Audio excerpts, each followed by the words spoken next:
Salut, c'est Joe, bienvenue dans cette vidéo. Alors on est toujours à Jericoacoara, au bord de la plage, tu vois. Je fais mes 3 vidéos de la semaine au même endroit, donc tu vas me voir dans le même contexte.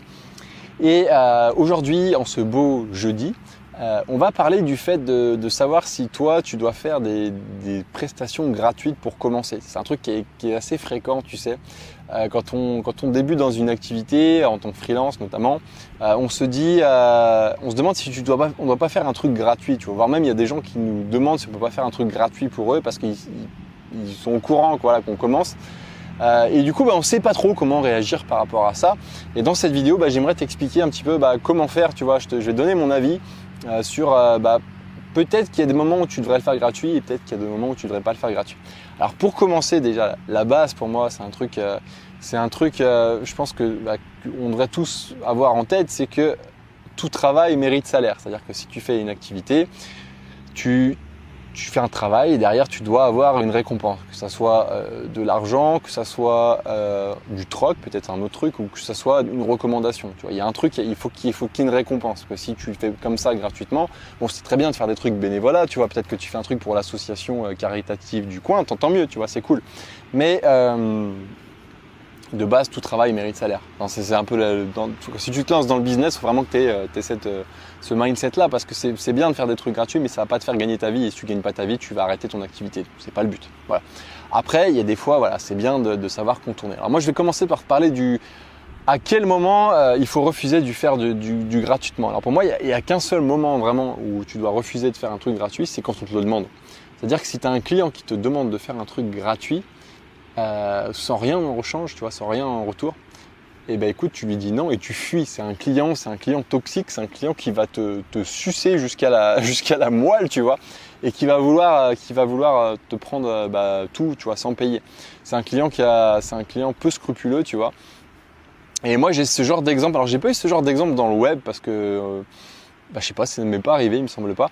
Par contre, ça m'est arrivé quand j'étais DJ. Et tu sais, le métier DJ est assez similaire par rapport au métier de freelance web finalement. Tu as ce genre de gars qui dit « Ah ouais, mais c'est ta passion, du coup, t'as pas besoin d'être payé, tu vois. » Et ça, c'est un truc qui me rend dingue, tu vois. J'avais notamment, je me souviens, j'ai bossé, alors moi j'étais en disco mobile, mais j'ai bossé en tant que DJ dans un bar tous les jeudis soirs. Je faisais les soirées étudiantes et je me souviens qu'au début, le gars, c'était même pas le gérant, c'était un employé qui gérait les soirées étudiantes. Il me disait « Ah non, mais toi, mais si tu veux, je te paye pas et puis t'es payé avec les consos, tu bois ce que tu veux, tu vois. » Et je disais non, moi je viens tous les jeudis soirs, le vendredi je vais en cours, j'ai la tête dans le cul, tu vois, si je fais pas ça pour pas être payé, quoi, tu vois. Enfin bref, voilà.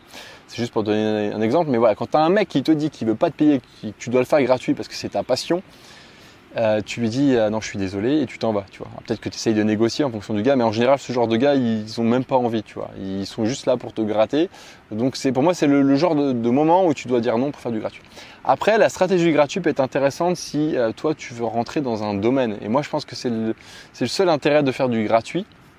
Il y a aussi un autre intérêt, c'est si tu fais du troc. Par exemple, j'ai un ami qui fait ça ici, il a fait des sites pour des hôtels, tu vois, mais il sait derrière que quand il a besoin, il peut aller dormir, notamment en ville, il peut aller dormir dans l'hôtel, tu vois, gratuitement, ou alors il a des prix, tu vois, c'est assez intéressant. Maintenant, la stratégie gratuite est intéressante dans un cas, c'est quand tu veux rentrer dans un domaine où tu n'es jamais allé. Par exemple, tu vas aller dans le domaine de l'hôtellerie, tu vois, et tu connais rien dans l'hôtellerie, tu n'as pas de clients dans l'hôtellerie et tu démarches, tu vois, tu es en mode démarchage. Moi, ce que je te conseille de faire, c'est peut-être de trouver quelqu'un, peut-être dans ton réseau, tu vois, que tu connais déjà un petit peu. Ça te permet déjà de faire la première approche plus facilement. Et si tu n'es pas à l'aise, tu vois, avec le fait de te faire payer, parce que c'est le début, parce que tu n'es pas à l'aise, voilà, tu peux très bien dire, voilà, écoutez, moi aujourd'hui c'est mon premier site, moi je te propose de le faire, je te fais ça gratuitement, simplement derrière, moi j'aimerais bien que tu recommandes ça à tes autres amis hôteliers, tu vois, mais tu leur dis pas que je l'ai fait gratuitement, bien entendu. Et puis toi aussi derrière, ça va te permettre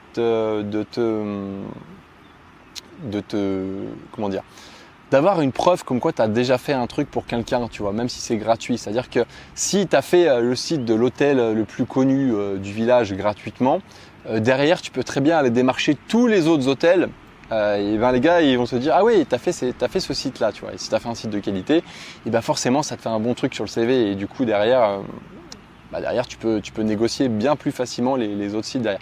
Et après le truc c'est que faut pas non plus que tu fasses ça parce que tu as peur de vendre, tu vois. Il y a aussi cet aspect, le fait d'avoir peur de vendre. Non, il faut que tu fasses ça par stratégie et non pas parce que tu as peur, tu vois.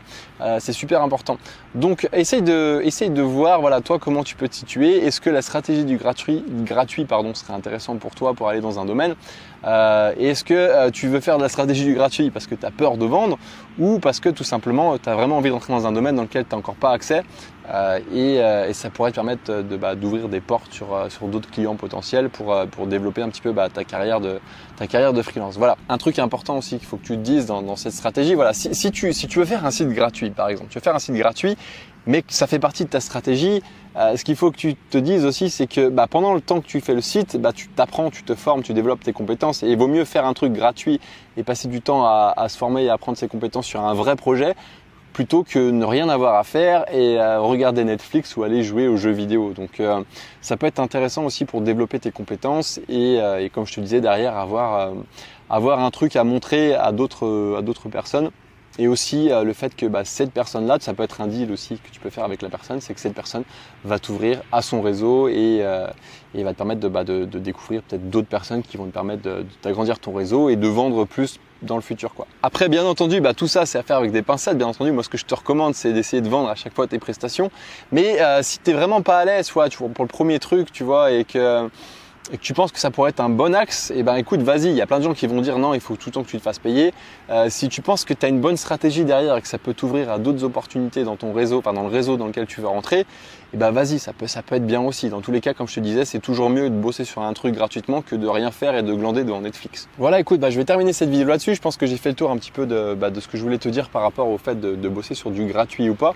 Simplement, juste avant de terminer cette vidéo, j'aimerais te parler de l'offre de coaching que j'ai sortie cette semaine. Alors c'est une offre qui va être disponible de manière tout le temps, quoi. Simplement elle est limitée à 5 personnes et je ne pourrais pas faire plus de 5 personnes en même temps parce que voilà, j'ai envie d'être concentré et d'apporter vraiment de la valeur aux personnes que je vais aider.